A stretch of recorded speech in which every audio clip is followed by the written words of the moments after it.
حضرت بابا فرید الدین مسعود گنج شکر بابا صاحب رحمت اللہ علیہ فرماتے ہیں کہ ایک نیک نوجوان تھا، دن کو روزہ رکھتا، رات کو نماز پڑھتا، پر اللہ سے ڈرتا پھر بھی بہت ہی زیادہ تھا، بڑا ہی ڈرتا تھا۔ موت کا وقت آیا تو ماں ہی تھی بس اس کی، تو ماں سے کہنے لگا اماں میری ماں ہے، میرے ساتھ 3 وعدے تو کر۔ اس نے کہا پتر تو بتا، آخری ہج کی لے رہا ہے اور اس غریبنی ماں سے تو وعدہ لے رہا ہے، بتا کیا وعدہ۔ عرض کرنے لگا اماں جب میں مر جاؤں نا تو میرے گلے میں رسی ڈال کے تو مجھے گھمانا گھر کے صحن میں، اور لوگوں کو کہنا جو رب کی نافرمانی کرے اس کا یہی حال ہوتا ہے۔ یہ اعلان کرنا جو اللہ کے نافرمان ہوں ان کا یہی اشر کیا جانا چاہیے۔ اور اماں پھر دوسرا وعدہ کر، میرا رات کو جنازہ اٹھایا جائے، میں نہیں چاہتا کہ کسی کے منہ سے یہ لفظ نکل جائیں کہ وہ دیکھو اللہ کا نافرمان جا رہا ہے، رات کو میرا جنازہ اٹھانا۔ اور اماں تیسرا میرے ساتھ وعدہ کر کہ لوگ مجھے دفن کر کے آ جائیں گے تو میری قبر پہ چلی جائے گی، عمل میرے پاس کوئی نہیں، پر مجھے لگتا ہے ماں کے قدموں کی برکت سے عرش کا مالک بھی رحم فرمائے گا، اماں تو وعدہ کر۔ بابا صاحب رحمت اللہ علیہ فرمانے لگے کہ ماں، بوڑھی ماں نے وعدہ کر لیا، کہا بیٹے ٹھیک ہے، اگر تیری یہی ضد ہے تو میں تیار ہوں۔ پھر اس نے کلمہ شہادت پڑھا، اس نوجوان کی روح پرواز کر گئی۔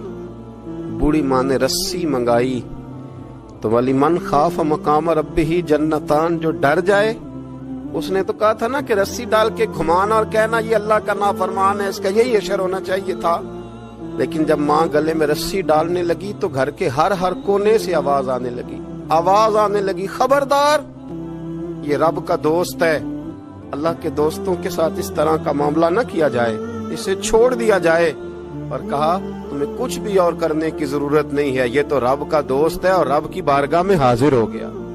کوئی بندہ کہے گا کہ یہ تو ایک بابا فرید کا سنایا ہوا واقعہ ہے، سنیے، بخاری میں حدیث ہے، نبی پاک صلی اللہ علیہ وسلم نے فرمایا، حضرت ابو ہریرہ رضی اللہ تعالیٰ عنہ راوی ہیں، حضور فرماتے ایک شخص مرنے لگا تو اپنے بچوں سے کہنے لگا کہ میں جب مر جاؤں تو مجھے جلا دینا، اور پھر میرے جلے ہوئے وجود کو پیس دینا، پھر مجھے ہوا میں اڑا دینا۔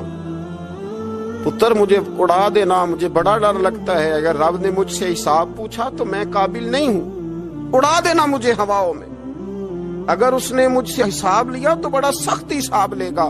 حضور فرماتے ہیں، بخاری میں موجود ہے، اس کے بچوں نے اسی طرح کیا، اس کے مرنے کے بعد اسے جلایا، ہوا میں اڑا دیا۔ اللہ کے محبوب فرماتے ہیں رب کریم نے حکم دیا زمین کو کہ اس کے ذرات کو جمع کرو، زمین نے ذرے جمع کیے، خدا نے حکم دیا تو اس کا وجود پھر سے اسی شکل میں آیا۔ تو رب کریم نے فرمایا یہ جو تو نے وصیت کی تو کیوں کی؟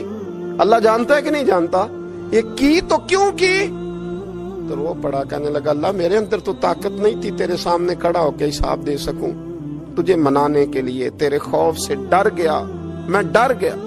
اگرچہ ہمارے بزرگوں نے لکھا ہے کہ آج یہ وصیت کرنا، اس رنگ میں یہ طرز اختیار کرنا درست نہیں، لیکن آپ غور فرمائیے کہ نبی پاک علیہ السلام فرماتے ہیں جب اس نے کہا نا اللہ تجھ سے ڈر کے یہ کیا، تو رب کریم نے فرمایا جا پھر میں نے تیری مغفرت کر دی، کیونکہ اللہ کو پتا تھا یہ دل سے بات کر رہا ہے۔